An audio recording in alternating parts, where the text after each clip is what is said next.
It's not only stormy weather that's been causing issues for commuters. Miles, how is it looking for people today using the rail network? Well, Amelia, so far so good. However, there are already delays and cancellations. It is looking better than it was yesterday.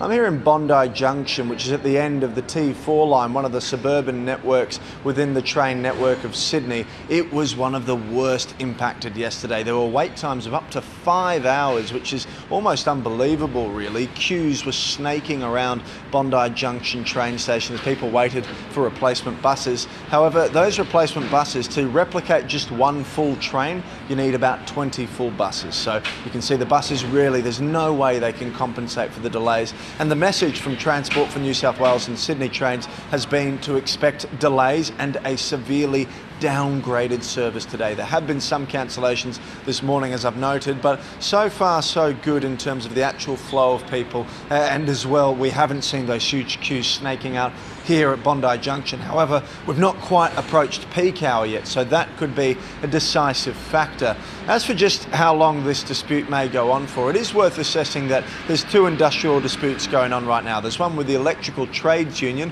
which is with the New South Wales Government, and separate to that is the Rail, Tram and Bus Union. Both strikes at the same time are having what the government's describing as a boa constrictor effect, where maximum pressure is being applied on the train network, and as such we are seeing significant delays and problems.